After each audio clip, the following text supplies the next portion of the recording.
Bienvenidos a SIC TV. En los últimos meses, las industrias culturales y creativas colombianas lograron reactivar los 522.117 puestos de trabajo que se vieron afectados por la pandemia. Esta cifra del DANE evidencia el fortalecimiento del sector en Colombia y precisamente de ese tema hablamos hoy con la ministra de Cultura, Angélica Mayolo. Ministra, bienvenida a SIC TV. Bianca, muy feliz de estar aquí contigo. ¿Qué papel han jugado las industrias creativas en la economía del país? ¿Cuál ha sido su aporte a la reactivación económica? Bueno, las industrias culturales y creativas representan aproximadamente el 3% del Producto Interno Bruto de nuestro país. Han logrado movilizar en los últimos 3 años aproximadamente 23 billones de pesos y tienen la capacidad de crear aproximadamente 522.000 empleos. Y se han venido consolidando cada vez más como un sector significativo para la generación de empleo y especialmente para el empleo juvenil. Después de 2 años de ausencia por tema de la pandemia, hemos visto el regreso de eventos masivos culturales como el Festival Iberoamericano de Teatro y la Feria del Libro. ¿Cuál es el impacto del regreso de estos eventos masivos culturales para el sector? Bueno, recuperar nuestros espectáculos públicos y eventos culturales ha sido determinante. Uno, para recuperar los empleos del sector, para la apertura de espacios culturales y, por supuesto, para aumentar el recaudo de ley de espectáculos públicos. Con los recursos de ley de espectáculos públicos generamos inversión en los departamentos y en los municipios para la cultura. Y este año tenemos una gran noticia y es que enero y febrero del año 2022 han sido los años de mayor recaudo histórico de ley de espectáculos públicos. Eso quiere decir que los colombianos estamos consumiendo cultura. Solo en estos 2 meses hemos logrado recaudar 8.800 millones de pesos en ley de espectáculos públicos y el histórico del año 2019, que ha sido el año con mayor recaudo, fue 30.000 millones en todo el año. Así que tenemos grandes expectativas de recaudo en este año 2022 y eso ha sido gracias a la reactivación del sector y a la recuperación de nuestros eventos culturales. Las industrias creativas fueron uno de los últimos sectores en reactivarse durante la pandemia en Colombia. En los meses recientes, festivales y academias de teatro han reabierto sus puertas al público, generando un importante movimiento en la economía del sector.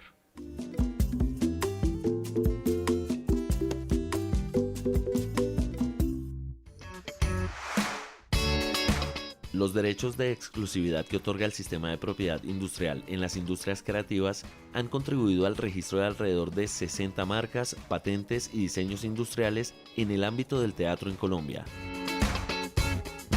Ejemplo de ello es Fine Arts, una academia de teatro musical que desde hace 4 años le apuesta a desarrollar el talento escénico en niños, niñas y adolescentes del país.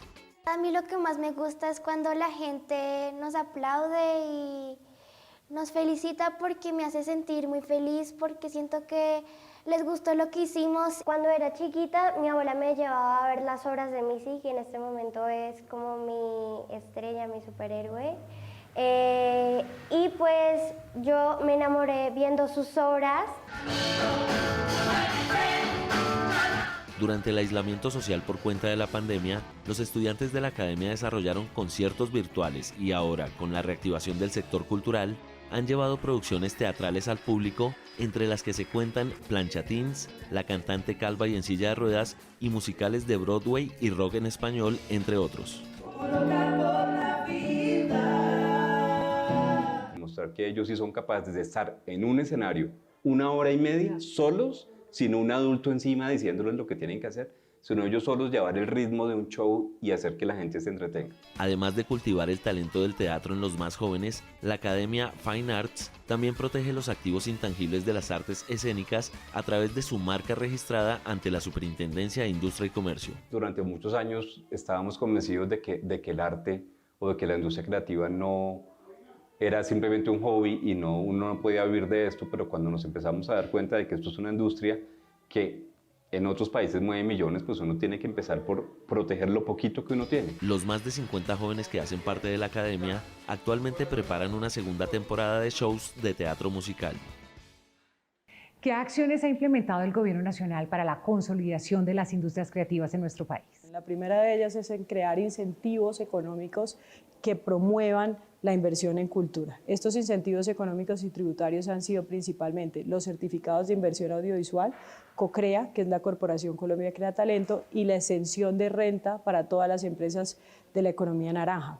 ¿Cómo funcionan? Los certificados de inversión audiovisual permiten que productoras internacionales lleguen a Colombia a hacer desarrollo audiovisual con productoras nacionales, obteniendo un descuento del 35% del total de sus gastos. Eso ha permitido que hoy tengamos las productoras más importantes del mundo, Netflix, Amazon, Disney, Telemundo, trabajando de la mano con productoras colombianas, quienes han invertido, estas productoras internacionales, cerca de $1 billón en Colombia en desarrollo audiovisual, generando más de 20.000 empleos directos e indirectos en los últimos 2 años.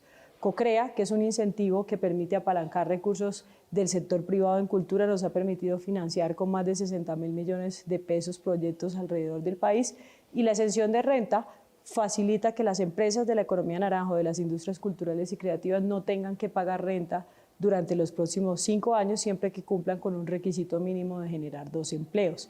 Adicionalmente, desde el Gobierno Nacional hemos venido acompañando con la creación de instituciones como el Consejo Nacional de Economía Naranja, y también algo que es muy importante es que hemos entregado recursos e incentivos económicos directos a nuestros gestores culturales y artistas a través de los programas nacionales de concertación y estímulos, donde en los últimos 3 años la inversión ha sido cercana a los 385.000 millones directos en los territorios y para la reactivación económica, además de crear la Red Reactivarte a través de Cultura en Movimiento, que tuvo diversas convocatorias. Entregamos cerca de 40.000 millones de pesos para beneficiar a más de 60.000 gestores culturales y artistas. ¿Cuáles son los mayores desafíos para las industrias culturales de nuestro país? Bueno, tenemos grandes desafíos. Uno de ellos es el acceso a financiamiento. Tenemos que seguir creando nuevas líneas de financiamiento que faciliten que los jóvenes creadores, que las personas que están en las industrias culturales y creativas cuenten con el capital para desarrollar sus emprendimientos. Lo segundo es avanzar en la formalización del sector. Tenemos todavía un nivel de informalidad muy grande en las industrias culturales y creativas y tenemos que seguir implementando acciones que nos lleven hacia la formalización. Tenemos que seguir fortaleciendo el consumo cultural, que cada vez la sociedad valore más los servicios y bienes culturales y esté dispuesta a pagar mejor por esos bienes y servicios culturales. Y otro gran reto es continuar con estos incentivos tributarios que han permitido fortalecer las inversiones en cultura y, por supuesto, fortalecer el capital humano. Tenemos que seguir formando más personas en habilidades y oficios culturales que nos permitan conservar tradiciones, patrimonio y seguir siendo potencia en industrias culturales y creativas. Ministra, muchas gracias por habernos acompañado en SIC TV. Muchas gracias a ustedes, muy feliz de haber estado aquí hablando sobre industrias culturales y creativas, y a todos los colombianos que sigamos apoyando nuestro talento local. Que así sea. Nosotros hacemos una pausa y ya regresamos.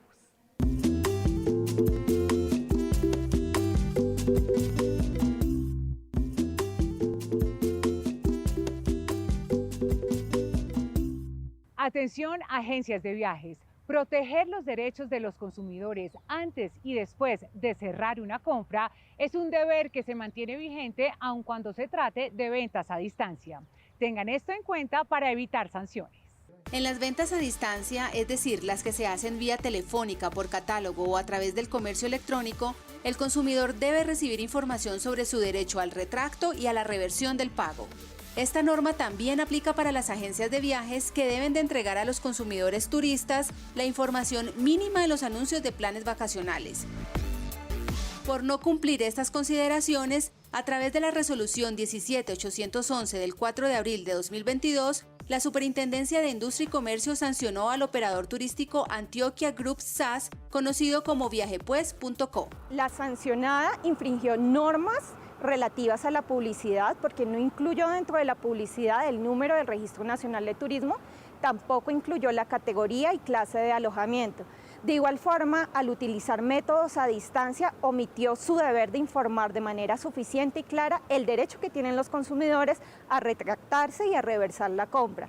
Y también se encontró que no había cumplido con algunos de los servicios ofrecidos. Con estas omisiones, Antioquia Group SAS incumplió lo establecido en el régimen de turismo y en el de protección al consumidor, por lo que deberá pagar una multa de 31 millones de pesos y contra la decisión proceden los recursos de reposición y apelación. Señor consumidor, para que no pase por situaciones como esta, si usted va a comprar un paquete turístico, recuerde que la agencia de viajes o el operador debe darle como mínimo esta información. Debe decir cuál es la categoría del establecimiento, cuál es la clase del establecimiento, es decir, si se trata de un hotel, de una cabaña, de un apartamento, si es 1 o 2 estrellas, etc. Nos tiene que decir también cuál es la tarifa del paquete, cuál va a ser la duración del servicio. Y asimismo nos tiene que informar cuáles son los servicios que están incluidos dentro del paquete y cuáles son los que no van a estar incluidos. Además, deben comunicarle clara y visiblemente nombre, dirección y número del Registro Nacional de Turismo. Como ya es tradición para esta Semana Santa, se prevé un incremento en el consumo de pescados y mariscos en los hogares colombianos. Aquí algunas recomendaciones a tener en cuenta a la hora de comprar estos productos. De acuerdo con la tradición cristiana, evitar el consumo de carnes rojas en Semana Santa es un signo de ayuno o abstinencia. En esta temporada muchos creyentes optan por consumir otro tipo de proteína como el pescado seco. ¿En Semana Santa usted prefiere consumir carne roja o pescado y por qué? Consumo pescado por tradición y por cuestiones religiosas, por ser católica consumo carne de pescado. Pescado, pues porque por la tradición, ¿no? Pues para mí no, por la tradición, porque como ya, o sea, eso como que se lo ha inculcado a uno como los padres, la familia. Al igual que Sandra y Marta, Doña Flor conserva la tradición religiosa siempre y cuando su bolsillo se lo permita. De que uno tenga la posibilidad de comer pescado, pues lo compra, y hay momentos que no lo tiene, también tiene que comer lo que pueda uno consumir en la casa.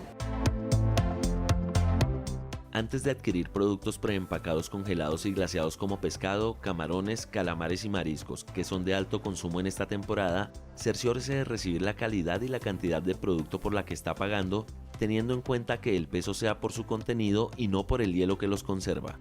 Además, siga estas recomendaciones. En el bagre seco tienen que tener muy en cuenta el color, ¿sí? Un color rojo,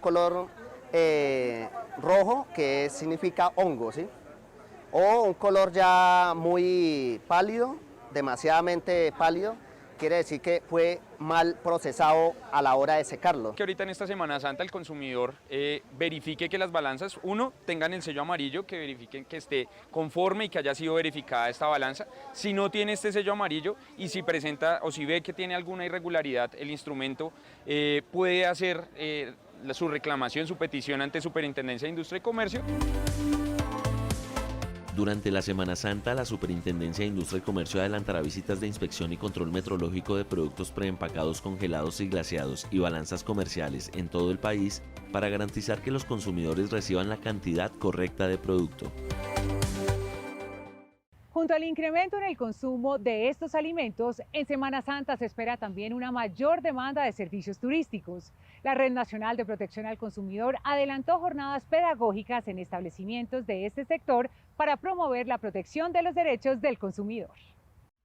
Durante las 2 últimas semanas, la estrategia de promoción, prevención y articulación EPA llegó a establecimientos, hoteles y agencias de viajes para recordarles de forma preventiva a los comerciantes la importancia de cumplir con sus deberes en aspectos claves de la Ley 1480, como el derecho de los consumidores al retracto o la obligación del comercio de suministrar información completa, veraz y verificable. Que el consumidor tenga con claridad la información y que lo que se oferta a través de estas empresas y de este sector comercial sea en realidad lo que el consumidor recibe. A nivel de nosotros como turismo, aplicarlo a nuestros clientes, que queden satisfechos y que de todas maneras sea un valor agregado también para el servicio. Digamos que si bien sé que nosotros cumplimos con toda la normatividad de protección al consumidor, conozco de otros prestadores, bien sea hoteles, restaurantes o posadas, que no conocen o no aplican como debe ser el Estatuto de Protección al Consumidor. Entonces me parece muy importante esta labor de prevención más que de castigo. En 2021 y lo corrido de 2022, la estrategia ha adelantado más de 34.000 visitas en todo el territorio nacional. Previo a Semana Santa se desarrollaron jornadas en 9 localidades de Bogotá y 16 ciudades del país. En Semana Santa, la ruta del consumidor recorrerá el país. Les contamos dónde estará.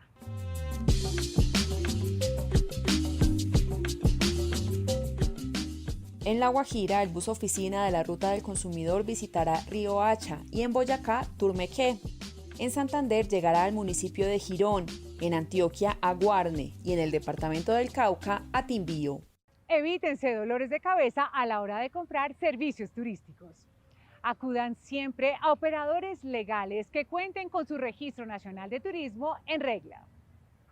Antes de comprar, infórmense en detalle sobre las características, costos y condiciones del servicio que les ofrecen.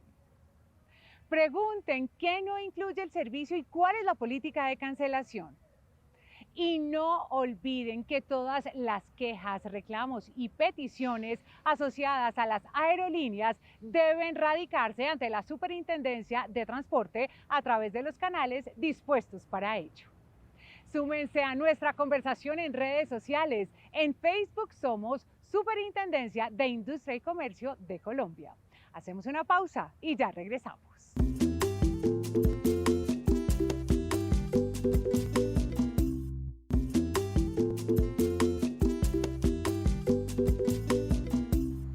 Incumplir con los requisitos legales de una campaña de seguridad por productos defectuosos puede desencadenar millonarias sanciones para fabricantes o proveedores.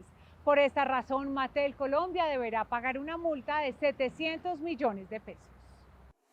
Tras adelantar una investigación administrativa, la Superintendencia de Industria y Comercio determinó que Mattel Colombia S.A. no cumplió a cabalidad con la campaña de seguridad para alertar a los usuarios de las 1.689 mecedoras infantiles Rock and Play Sleeper de Fisher-Price que había en el país. Mattel Colombia no informó a los consumidores sobre el riesgo del producto, en algunos casos solo pidió retirar las conexiones de la silla y guardarlas, y en otros exigió la presentación de factura para aceptar la devolución de la mecedora.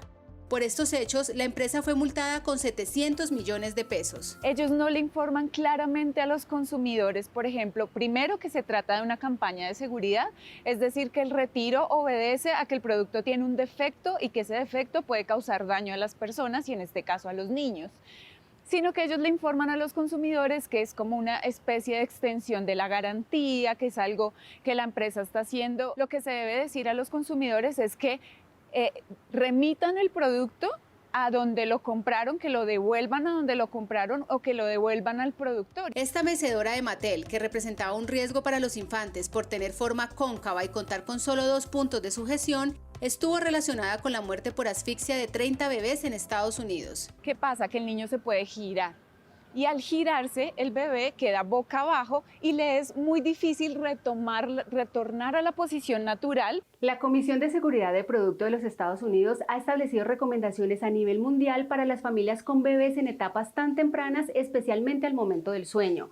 Las cunas, por ejemplo, deben estar sobre superficies planas y sin elementos acolchados o felpados alrededor que pueda afectar la respiración del niño. Igualmente, en el caso de los nidos o las sillas mecedoras, estas no deben tener inclinación superior a los 10 grados, pues pueden resultar potencialmente peligrosas. Adicionalmente, padres y cuidadores deben revisar y seguir al detalle las recomendaciones de uso incluidas en estos artículos, así como consultar si hay campañas de seguridad activas sobre productos dirigidos a la población infantil. Los análisis sectoriales que desarrolla el Grupo de Estudios Económicos de la Superintendencia han contribuido durante 10 años al diseño de políticas públicas nacionales para fortalecer la libre competencia y proteger los derechos de los consumidores.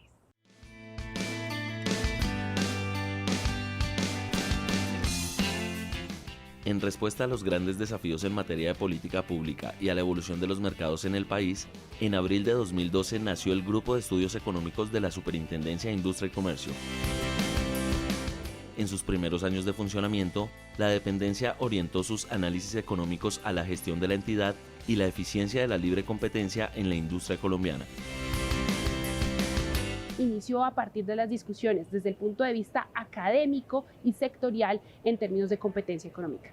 A lo largo de sus 10 años ha venido fortaleciendo ese rol e incursionando en otras dinámicas, no solamente desde el punto de vista de competencia y lo propio del dinamismo de esta área. El entendimiento de los mercados, la formulación de métodos de análisis y las discusiones teóricas y técnicas lideradas por el grupo alrededor de la libre competencia en el sector de telecomunicaciones cobraron relevancia en los centros de pensamiento de diferentes universidades del país. En el caso que se hizo el estudio en el 2012 para el sector de telecomunicaciones, hay una descripción general que es cómo ha sido la evolución del mercado en cuanto a tecnologías, en cuanto a usuarios, en cuanto a número de operadores, y en este caso concreto pues se está analizando cuáles podrían ser los efectos que podría tener el proceso de subasta de 4G. En la última década, el Grupo de Estudios Económicos de la Superintendencia ha elaborado alrededor de 40 análisis de impacto económico orientados al ámbito de la propiedad industrial y la libre competencia económica en los sectores de salud, telecomunicaciones, industria y agroindustria, entre otros. La dependencia evolucionó y amplió sus métodos de análisis económicos hacia el exterior, desde campos como la metrología legal, los reglamentos técnicos y la propiedad industrial. El Grupo de Estudios Económicos ha sido un referente no solamente para la región, sino también, digamos, de cara a otros ámbitos internacionales como Europa o Estados Unidos. Se buscó una interacción permanente con la Red Internacional de Competencia, con la OCDE, que hoy pues, seguramente han sido fuertemente amplificadas en esta administración. El próximo 19 de abril, la Superintendencia de Industria y Comercio, con el apoyo de la Universidad Externado de Colombia, liderará un evento presencial para conmemorar los 10 años de la dependencia y analizar los retos y desafíos del análisis económico de los mercados. Mayor información e inscripciones en www.uexternado.edu.co. El Fondo de Proyectos de Protección al Consumidor, con su fondo, entregará hasta 150 millones de pesos a las iniciativas que impulsen la socialización del Estatuto del Consumidor. Las propuestas serán recibidas hasta el 21 de abril. La convocatoria pública liderada por la Red Nacional de Protección al Consumidor va dirigida a alcaldías, universidades y ligas y asociaciones de consumidores. Las propuestas deben plantear acciones y estrategias para amplificar la difusión de temas relativos a la protección del consumidor o formular ideas orientadas a apoyar y fortalecer las funciones de vigilancia y control que tienen las autoridades locales en esta materia. Discúlpeme, caballero. Tengo que recordarle que usted tiene una cláusula de permanencia de 12 meses con nuestra empresa. La finalidad de la convocatoria con su fondo es que muchos más ciudadanos conozcan cuáles son sus deberes y sus derechos, y cuando tengan algún inconveniente, cuando compran algún producto, cuando les prestan algún servicio, hagan valer sus derechos. Además, dejémonos de vainas, Diego. Ver y palpar el producto en directo es muy diferente. Yo nunca he confiado en lo que se ve por televisión. Quienes se postulen deben hacerlo con iniciativas viables, sostenibles en el tiempo y que generen un gran impacto y alcance entre las comunidades en las que se vayan a ejecutar. Igualmente se tendrán criterios de evaluación como capacidad técnica y operativa de los proponentes y además la experiencia que tengan en temas relacionados con el Estatuto del Consumidor. Es muy importante informar a la ciudadanía que en esta convocatoria estaremos evaluando además el enfoque de género y el enfoque de inclusión. Lo barato sale caro, sí, muy caro. Para ampliar la información, los interesados pueden ingresar a www.sic.gov.co, micrositio de la Red Nacional de Protección al Consumidor, y hacer clic en el botón Con su fondo. Las propuestas se recibirán hasta el próximo 21 de abril y los seleccionados obtendrán recursos no reembolsables hasta por 150 millones de pesos. A continuación, en un minuto, las noticias más recientes del mundo de la propiedad industrial. Una cara sonriente con rayos a modo de ojos y su nombre con la cruz en lugar de un punto y un rayo reemplazando la I son las características de las dos marcas que registró en Colombia J Balvin. El artista, 4 veces nominado a los Grammy Anglo y ganador del Grammy Latino en 5 ocasiones, podrá usar ambos signos en grabaciones musicales, joyería, bolsos, zapatos y ropa deportiva. El nombre de la actriz bogotana Ana María Estupiñán, reconocida por su participación en producciones como La Niña y La Pola, ya es una marca registrada y podrá usarlo en artículos como joyería y prendas de vestir y en conciertos y presentaciones en vivo. El libro de Boba Fett es la serie derivada del universo audiovisual de la Guerra de las Galaxias, centrado en la vida del cazarrecompensas Boba Fett. La productora estadounidense Lucasfilm, fundada por el cineasta George Lucas, registró como marca en Colombia el nombre de esta serie televisiva para identificar con ella libros, calcomanías, maletines deportivos e infantiles, pijamas y juegos de mesa. Los espero en una próxima emisión con Más Minuto Pay. Inconformidades con garantías y cláusulas de permanencia abusivas son algunas de las situaciones sobre las que encontrarán orientación gratuita en las casas del consumidor. Están ubicadas en 16 municipios del país y 9 localidades de Bogotá. Nos despedimos por hoy. Los esperamos el próximo domingo a las 8 de la noche, aquí por Canal Institucional. Hasta pronto.